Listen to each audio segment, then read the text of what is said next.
বাংলায় একটা প্রবাদ আছে, ওস্তাদের মায়ের শেষ রাতে। আর এই ফুটবল বিশ্বে ওস্তাদ আসলে একজনই, he is none other than Lionel Messi. Argentina এবারে বিশ্বকাপে মূলত আসলে খেলা শুরু করে যখন তারা আসলে গোল খায়, তারপর থেকেই আসলে আর্জেন্টিনার খেলাটা শুরু হয়। এরকম আমি আসলে কখনো দেখি নাই যে একটা দল তারা গোল খাওয়ার আগ পর্যন্ত একরকমের ফুটবল খেলে, আর যখন তারা গোল খায় তখন তারা আসলে ডিফারেন্ট লেভেলের ফুটবল খেলে, একেবারে ডিফারেন্ট লেভেলের ফুটবল খেলে। সেটাই আমরা দেখলাম বিশ্বকাপের সেমিফাইনালে ইংল্যান্ডের বিপক্ষে। ফার্স্ট হাফ যেমন তেমন ট্যাকটিক্যাল ব্যাটল চললো, মিডফিল্ডে বলের দখলে লড়াই চললো, কেউ তেমন কোনো ক্লিয়ার চান্স ক্রিয়েট করতে পারলো না। বাট সেকেন্ড হাফে গিয়ে ইংল্যান্ড গোল করে ফেলে, এবং গর্ডন যে গোলটা করেছে দারুণ গোল ছিল 55 মিনিটে। এখন কি হবে? আর্জেন্টিনা তো পিছিয়ে পড়লো 55 মিনিটে। টিকটক টিকটক সময় এগোচ্ছে।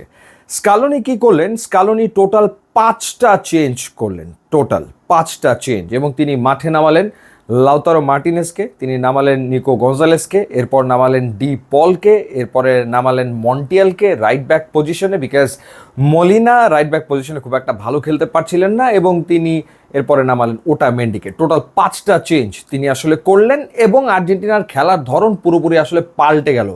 হিংস্র বাঘ হয়ে গেল প্রত্যেকটা ফুটবলার, এবং যেভাবে তারা ঝাঁপিয়ে পড়লো ইংল্যান্ডের ওপরে শেষ 25 মিনিটে, এবং তখন আসলে মনে হচ্ছিল যে আর্জেন্টিনার এই গোল শোধ দেওয়াটা জাস্ট সময়ের ব্যাপার, যে কোনো মুহূর্তে আর্জেন্টিনা আসলে গোল করবে। লাক ফেভার করছিল না, কারণ আসলে ম্যাকঅ্যালিস্টারের হেডার গিয়ে সাইড পোস্টে লাগলো, এরপর ম্যাকঅ্যালিস্টারের আর একটা শট গিয়ে আবারও পোস্টে লাগলো, মানে একই ম্যাচে ম্যাকঅ্যালিস্টারের 2টা শট গিয়ে পোস্টে লাগলো। বাট আর্জেন্টিনা তো হারতে কোনোভাবে রাজি না, তারা হারবে না, এই ডিটারমিনেশন নিয়ে এই টিমটা এবারের ওয়ার্ল্ড কাপে আসলে ফুটবল খেলছে। এবং বলেছিলাম যে সবচেয়ে বড় ব্যাপার, রাইট অন টাইম ফর্মে আছেন ম্যাকঅ্যালিস্টার, এনজো ফার্নান্দেস, তারা ফর্মে চলে এসছে, একই সাথে হুলিয়ান আলভারেজ এবং Lautaro Martinez. And finally Enzo Fernandez, কি শটটা তিনি নিলেন স্ট্রেট টু দ্য নেট, কি দুর্দান্ত গোল। এবং কার অ্যাসিস্ট কে করেছে? ওই যে যথারীতি the magician of football world Lionel Messi, তার অ্যাসিস্টেই আসলে গোলটা এলো। এবং এরপরে আর্জেন্টিনা আসলে ওয়েট করেনি খেলাটা যাক এক্সট্রা টাইমে, আর্জেন্টিনা চেয়েছে শেষ করে দিতে, ম্যাচ শেষ করে দিতে। অতিরিক্ত 30 মিনিট ফুটবল তারা আর খেলতে চায়নি, এরপরেই তারা আবারও অ্যাটাকে গেছে, এবং ইংল্যান্ড তখন আসলে রীতিমতো দিশেহারা হয়ে গেছে, একেবারে দিশেহারা হয়ে তারা ডিফেন্স ঠিক মতো করতে পারছে না। সেই সুযোগে আবারও কার অ্যাসিস্ট? নান আদার দ্যান লিওনেল মেসির অ্যাসিস্ট, এবং সেখানে লাউতারো মার্টিনেজের কি দুর্দান্ত এক হেডার, যার কারণে আর্জেন্টিনা জয় পেয়ে গেল এবং আবারও চলে গেল বিশ্বকাপের ফাইনালে। এবং এই ম্যাচে স্কালোনি তার স্টার্টিং 11-এ যে চেঞ্জটা এনেছিলেন, অর্থাৎ তিনি জুলিয়ানো সিমিওনিকে খেলিয়েছেন, ডিয়াগো সিমিওনির ছেলে। এবং নিশ্চয়ই আপনাদের ডিয়াগো সিমিওনি এবং বেকহামের সেই ইনসিডেন্টের কথা খেয়াল আছে, ডেভিড বেকহাম লাল কার্ড পেয়েছিল, এবং সেই সিমিওনির ছেলে জুলিয়ানো সিমিওনি প্রথম থেকে খেলেছেন এবং দুর্দান্ত খেলেছেন, একেবারে জান প্রাণ দিয়ে খেলেছেন। কি পরিমাণ রান মেক করেছেন তিনি, উপরে উঠেছেন, নিচে নেমেছেন।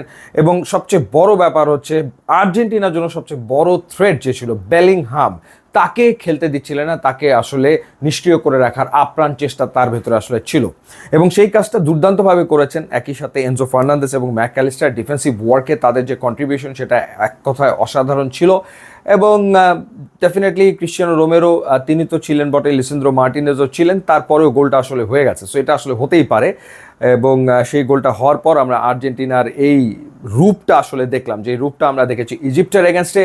তাদের খুব বেশি সময় লাগে না, 13 মিনিট থেকে 15 মিনিট পেলে ওর ভেতরেই তারা আসলে 2 গোল শোধ দিয়ে 3 গোল করে ম্যাচ জিতে নিতে পারে।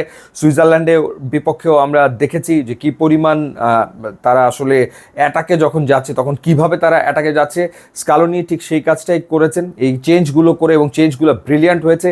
বিকজ যখন আসলে রাইট ব্যাক পজিশনে খেলানো হলো মন্টিয়ালকে, তখন একের পর এক ক্রস, 10টা ক্রস করেছেন মন্টিয়াল মাঠে নামার পর। এবং তখন আসলে দারুণ একটা কম্বিনেশন তৈরি হয়ে গেছিলো মেসি এবং এই মন্টিয়ালের সাথে। তারপরে তো মেসিও একের পর এক ক্রস করা শুরু করলেন। যখন আসলে আর্জেন্টিনা মাঝখান থেকে ঢুকতে পারছিল না, কোনো স্পেস আসলে পাচ্ছিল না, তখন তারা ক্রসে গেছে, এবং একের পর এক দুর্দান্ত ক্রস, এবং তটস্থ হয়ে গেছিলো ইংলিশ ডিফেন্স। যদিও তারা লাকি ছিল, 2বার ম্যাকঅ্যালিস্টারের 2টা অ্যাটেম্প সাইড পোস্টে লেগেছে, বাট শেষ রক্ষা তাদের আসলে হয়নি। কত কথা শুনলাম র্যাঙ্কিংয়ের অমুক দল তমুক দল, হ্যান ত্যান হাবি জাবি, এদের সাথে খেলে নাকি আর্জেন্টিনা এই পর্যন্ত এসছে। সো যখন আর্জেন্টিনা বড় দলের সাথে খেললো, আর্জেন্টিনা বড় টিমের মতোই খেলেছে, চ্যাম্পিয়ন টিমের মতোই খেলেছে, দুর্দান্ত ফুটবল খেলেছে, কোনো সন্দেহ এ ব্যাপারে নাই। এবং তারা ফুল কনফিডেন্স নিয়ে ফাইনাল খেলবে স্পেনের বিপক্ষে, এবং আরও একবার তারা ট্রফি আসলে জিততে চাইবে। এবং এই টিমটার সবচেয়ে বড় স্ট্রেংথের নাম হচ্ছে লিওনেল মেসি। কি অসাধারণ একটা ম্যাচ লিওনেল মেসি খেললেন, মানে দেখার মতো, মন ভরে গেল একেবারে।